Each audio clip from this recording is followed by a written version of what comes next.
नमस्कार, country inside का digital platform देख रहे हैं और हमारे साथ बिहार बीजेपी के प्रवक्ता सुमित शशांक हैं। सुमित जी, लगातार आप लोग बिहार बंद भी करवा रहे हैं, साथ साथ तेजस्वी यादव लगातार आप लोगों पर हमला कर रहे हैं, सवाल पूछ रहे हैं कि जब सोनिया गांधी को प्रधानमंत्री ने अपशब्द कहा था, 50 करोड़ की गर्लफ्रेंड कहा था, तो आप लोग तो उस समय माफ़ी नहीं मांगे थे। देखिए, सीधी सी बात है, मेरा भी स्पष्ट रूप से मानना है, मैं पंडित चाणक्य की बातों पर भरोसा करता हूँ। मैं सोनिया गांधी जी, राहुल गांधी जी या फिर किसी भी विदेशी या फिर किसी भी व्यक्ति पे भरोसा नहीं करता। मैं पंडित चाणक्य पे भरोसा करता हूँ।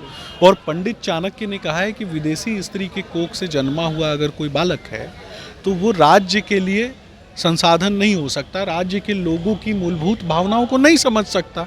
जबकि भारत तो इतना बड़ा देश है जहाँ विविध संस्कृतियों का निवास स्थल है, विविध सभ्यताएं भारत में रहती हैं। विविध सभ्यताएं और संस्कृतियां जहाँ रहती है वहाँ के लोगों को राहुल गांधी आज 55 वर्ष की आयु में नहीं समझ पाए हैं। तो अगर मुझे लगता है कि इस प्रकार की अगर कहीं भी कोई बात है तो सीधा एक ही बात समझना है कि जिन लोगों ने भारत की जो यशस्वी महिला राष्ट्रपति हैं उनको नहीं छोड़ा, उनको राष्ट्रपत्नी कहा, उनको न जवाब देना चाहिए। एक दलित आदिवासी बहन जो अपनी मेहनत से राष्ट्रपति के पद पे पहुंच गए, उसको क्या बोला गया? तो राष्ट्रपत्नी बोला गया। उस समय सोनिया गांधी को माफ़ी नहीं मांगनी थी। सुमित, अभी 2 बज रहे हैं, सुबह से आप लोग बंद करवा रहे थे, बंदी सफल रहा जैसा बीजेपी का दावा है, एनडीए दलों का दावा है। अब हम सीधे मोतिहारी पहुंचते हैं जहां से चुनाव लड़ने की चिंता सुमित शशांक की चल रही है। क्या सुमित शशांक मोतिहारी से बीजेपी का प्रत्याशी होंगे?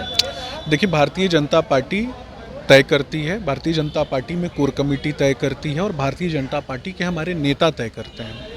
ये किसी व्यक्ति का विशेषाधिकार नहीं होता है। व्यक्तिवाद पर पार्टी नहीं चलती है, व्यक्ति बड़ा नहीं होता है पार्टी में। नहीं, आप बड़ा मेहनत कर रहे हैं, मोतिहारी में घर घर घूम रहे हैं, मोदी जी का पर्चा साट रहे हैं, घर में दे रहे हैं, लोगों से मिल रहे हैं, जबकि आप प्रदेश में प्रवक्ता है, आपको पटना में रहना चाहिए, तो आप मोतिहारी में ज़्यादा समय दे रहे हैं। देखिए, मैं मोतिहारी रहता हूँ क्योंकि मोतिहारी मेरा परिवार है, मोतिहारी की मिट्टी मेरी माँ है और माँ के प्रति दायित्व, कर्तव्य, जहाँ जन्म हुआ वहाँ के प्रति तो कर्तव्य बोध तो रहता ही है।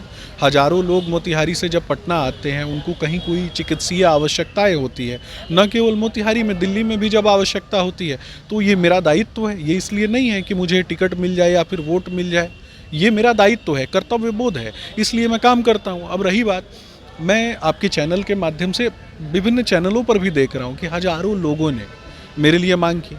लगभग 7000 की बात हो रही है, लेकिन जो डेटा मैंने एकत्रित करवाया उसमें 9000 से ज़्यादा लोगों ने मांग की है।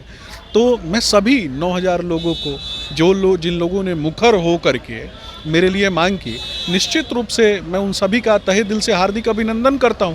क्योंकि जब आप नेता होते हैं, नेतृत्व करता होते हैं, लोगों के लिए काम करते हैं, तो कहीं ना कहीं जब आपके अपने लोग, आपका अपना जो ग्रामीण क्षेत्र है, जो आपका परिवार है, परिवार कहने का अर्थ पूरा मोतिहारी बोल रहा हूँ, तो वो अगर आपको अप्रिसिएट कर रहा है, क्योंकि बिना किसी पैतृक बैकग्राउंड के मैं आगे निकला। मेरे पिताजी कोई नेता नहीं थे, मेरी माताजी कोई नेता नहीं थी।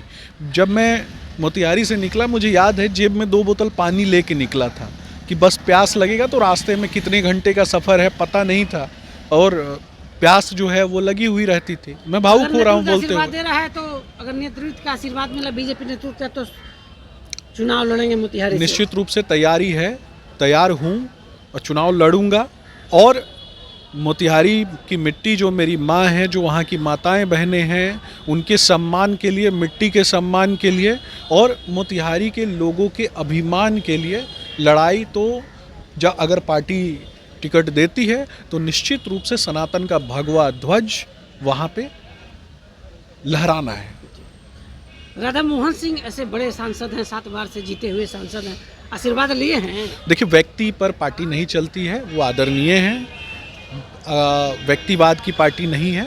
हमारा दल कहता है कि समाज के अंतिम पायदान पर बैठे हुए व्यक्ति को आगे बढ़ाना है, उसको सशक्त करना है। उस विचारधारा से हम जुड़े हैं, हम किसी व्यक्ति के साथ नहीं जुड़े हैं। फिर पूछ रहे हैं, आशीर्वाद लिए, बिना आशीर्वाद के तो टिकट कोई के नहीं मिलता। मैंने स्पष्ट रूप से कहा, हमारी पार्टी व्यक्तिवाद पे भरोसा नहीं करती। हमारी पार्टी संगठन है, संगठन शक्ति कलयुगे। और संगठन शक्ति कहने का अर्थ है पहले देश, दूसरी पार्टी, तीसरा स्वयं। और मुझे लगता है कि वो हमारे सीनियर नेता हैं तो निश्चित रूप से जो भी लोग अच्छा काम करेंगे उसको वो आशीर्वाद देंगे। तो आप सुन रहे थे, सुमित शशांक हैं। बीजेपी राष्ट्रीय इकाई के महिला विंग ने कॉल किया था बंदी का। एनडीए के सभी समर्थक दलों का बिहार में जेडीयू बढ़ चढ़ के हिस्सा लिया है। जेडीयू के नेताओं ने, महिला ब्रिगेड ने। बंद सफल रहा है। 2 बज रहे हैं जब मैं वीडियो शूट कर रहा हूँ सुमित शशांक का। साथ ही मोतिहारी से जो चर्चाएं हैं सुमित शशांक के चुनाव लड़ने की, इस पर मैंने बड़ा महत्वपूर्ण सवाल पूछा इनसे कि क्या आप चुनाव लड़ने जा रहे हैं। एक सिरे से इन्होंने नकार दिया, लेकिन जो इनकी बातें हैं, जो इन्होंने कंट्री इनसाइड को बयान दिया है, उससे लगता है कि चुनाव लड़ने की अभी तैयारी कर चुके हैं। लोगों का समर्थन, आशीर्वाद इनको लगातार मिल रहा है। साथ ही जब मैंने उनसे पूछा कि मोतिहारी के सांसद राधा मोहन सिंह का आशीर्वाद मिला है, बड़ी बात कह दिया है कि व्यक्तिवाद से बीजेपी नहीं चलती है। बीजेपी संगठन के आधार पर चलती है और संगठन के रिपोर्ट पर टिकट मिलता है। अगर संगठन का शीर्ष नेतृत्व इनको आशीर्वाद देता है तो मोतिहारी से भारतीय जनता पार्टी के उम्मीदवार होंगे और जीत का भी दावा कर दिया है। हमारे सहयोगी शन्नी के साथ कौशलेंद्र, पटना से।